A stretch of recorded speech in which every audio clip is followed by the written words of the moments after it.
23, 25, 27,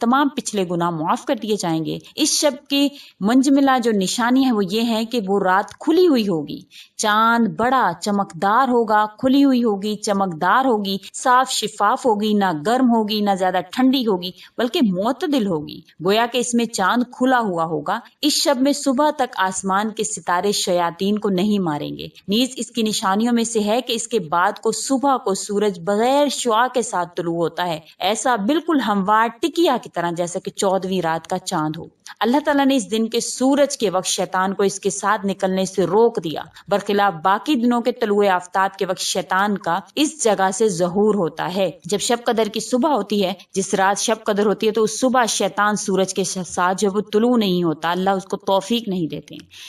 حضرت عمر رضی اللہ تعالیٰ عنہ سے مروی ہے، نبی کریم صلی اللہ علیہ وسلم نے فرمایا کہ جس نے رمضان المبارک کی 27ویں رات صبح ہونے تک عبادت میں گزاری، وہ مجھے رمضان مبارک کی تمام راتوں کی عبادت سے زیادہ پسند ہے۔ حضرت فاطمہ رضی اللہ تعالیٰ عنہ عرض کرتی ہیں کہ اے ابا جان، وہ ضعیف مرد اور عورتیں کیا کریں جو قیام پر قدرت نہیں رکھتے؟ آپ صلی اللہ علیہ وسلم نے فرمایا، کیا وہ تکیہ نہیں رکھ سکتے جن کا سہارا لیں اور اس رات کے لمحات میں سے کچھ لمحات بیٹھ کر گزاریں اور اللہ تعالیٰ سے دعا مانگیں؟ لیکن یہ بات اپنی امت کے تمام ماہ رمضان کو قیام میں گزارنے سے زیادہ محبوب ہے کہ وہ شب قدر میں جاگیں اور اللہ کی عبادت کریں۔ حضرت عائشہ صدیقہ رضی اللہ تعالیٰ عنہا فرماتی ہیں کہ نبی کریم صلی اللہ علیہ وسلم نے فرمایا، جس نے شب قدر جاگ کر گزاری، اس میں 2 رکعت نفل ادا کی، 2 رکعت نفل، اللہ تعالیٰ سے بخشش مانگی تو اللہ تعالیٰ اسے بخش دے گا اور اپنی رحمت میں جگہ دے گا، اور جبرائیل علیہ الصلوۃ والسلام اس پر اپنے پر پھیرتے ہیں، اور جس پر جبرائیل علیہ الصلوۃ والسلام اپنے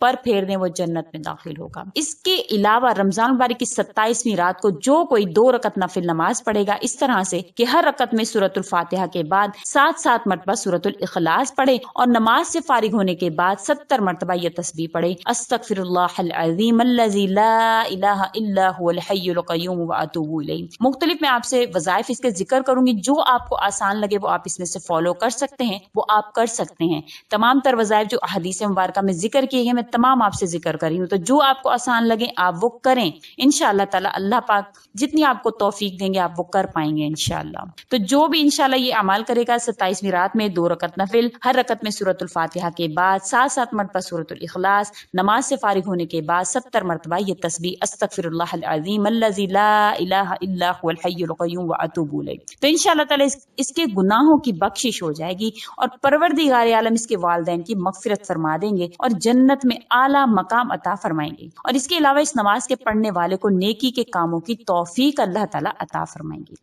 اس کے علاوہ جو کوئی رمضان مبارک کی 27ویں شب میں 4 رکعت نفل پڑھے گا، اس طرح سے کہ ہر رکعت میں سورۃ الفاتحہ کے بعد 1 مرتبہ سورۃ القدر اور 27 مرتبہ سورۃ الاخلاص پڑھے گا، تو اللہ تعالیٰ کے حکم سے اللہ تعالیٰ اس کے تمام گناہوں کو معاف فرما دیں گے اور اس کو مرنے کے بعد انشاءاللہ تعالیٰ جنت میں اعلیٰ مقام عطا فرمائیں گے۔ اس کے علاوہ جو کوئی رمضان مبارک کی 27ویں شب کو 7 مرتبہ سورۃ الملک پڑھے گا تو پروردگار عالم اس کے گناہوں کی معافی عطا فرمائیں گے اور اسے نیکی کے کاموں کے کرنے کی توفیق عطا فرمائیں گے۔ اور اس کے علاوہ حاجت کے لیے اگر آپ کرنا چاہتے ہیں کہ آپ کی کوئی ایسی حاجت ہے جو قبول نہیں ہوتی ہے، تو آج کی رات یعنی 27ویں شب میں جو کوئی 4 رکعت نفل اس طرح سے پڑھے گا کہ ہر رکعت میں سورۃ الفاتحہ کے بعد 3 مرتبہ سورۃ القدر اور 50 مرتبہ سورۃ الاخلاص پڑھے، آپ نے 2 کر کے یہ رکعت ادا کرنی ہے، 4 اکٹھی نہیں نیت کرنی، 2 کر کے آپ نے ادا کرنی ہے۔ ہر رکعت میں آپ نے سورۃ الفاتحہ 1 مرتبہ، 3 مرتبہ سورۃ القدر اور 50 مرتبہ آپ نے سورۃ الاخلاص پڑھنی ہے، اور پھر نماز سے فارغ ہونے کے بعد بارگاہ الہی میں سجدہ ریز ہو کے نہایت یکسوئی کے ساتھ دعا مانگنی ہے۔ جو بھی آپ کی حاجت ہوگی اللہ کے حکم سے آپ کی وہ حاجت اللہ تعالیٰ پوری فرما دیں گے انشاءاللہ تعالیٰ۔ جو بھی ان اعمال کو کرے گا اس شب میں جو میں نے آپ سے ذکر کی ہیں، مختلف روایتیں میں نے آپ سے ذکر کر دی، 2 رکعت بھی ذکر کیے ہیں، اگر آپ وہ کرنا چاہیں تو وہ کر سکتے ہیں، 4 رکعت بھی میں نے آپ سے ذکر کیے ہیں، وہ کرنا چاہیں تو وہ کر سکتے ہیں۔ 27ویں شب میں حاجت پوری کروانے والا عمل بھی میں نے آپ سے ذکر کیا ہے، تو اس رات کو نبی کریم صلی اللہ علیہ وسلم نے محبوب اس کو قرار دیا، اور حضرت عمر رضی اللہ تعالیٰ عنہ سے مروی ہے کہ نبی کریم صلی اللہ علیہ وسلم نے فرمایا کہ 27ویں رات صبح ہونے تک عبادت میں گزاری جائے، تو انشاءاللہ اس رات کو ضرور اس سے مستفید ہوئیے، کیونکہ نبی کریم صلی اللہ علیہ وسلم نے ضعیف اور بوڑھے لوگوں کے لیے فرمایا ہے کہ وہ تکیہ رکھ کر اللہ کے ذکر میں مشغول ہوں، اللہ کی عبادت میں مشغول ہوں۔ تو جوانوں کو تو بدرجہ اولا یہ حکم ہوگا کہ وہ اس رات کو ضائع مت کریں، کیونکہ اس رات میں تقدیر کے فیصلے ہوتے ہیں۔ اللہ تعالیٰ تمام اعمال امور تقدیر جو ہے وہ فرشتوں کے جو مقرب فرشتے ہیں جن کے ہاتھ میں تقدیر کے فیصلے دیے جاتے ہیں ان کے ہاتھ میں دیتے ہیں۔ تو یہ تقدیر بدلوانے والی رات ہے، اس وجہ سے بھی اس کو شب قدر کہتے ہیں کہ تقدیر کی رات۔ تو انشاءاللہ اگر آپ کر لیں گے تو اللہ پاک آپ کی تقدیر میں وہ سب لکھ دیں گے جس کے آپ اللہ سے خواہش خواہ ہوں گے کہ اللہ تعالیٰ آپ کی وہ خواہش پوری کریں، آپ کی وہ حاجت پوری کریں۔ انشاءاللہ تعالیٰ اس رات میں اللہ اپنا کرم آپ پر فرمائیں گے۔ امید کرتی ہوں کہ آپ کو میری یہ ویڈیو اچھی لگی ہوگی۔ اگر اچھی لگی ہے تو لائک کر دیں، شیئر بھی کر دیجئے اور چینل کو سبسکرائب بھی کر دیجئے۔ اسی کے ساتھ اجازت چاہوں گی۔ وآخر الدعوانا ان الحمدللہ رب العالمین۔ اللہ حافظ۔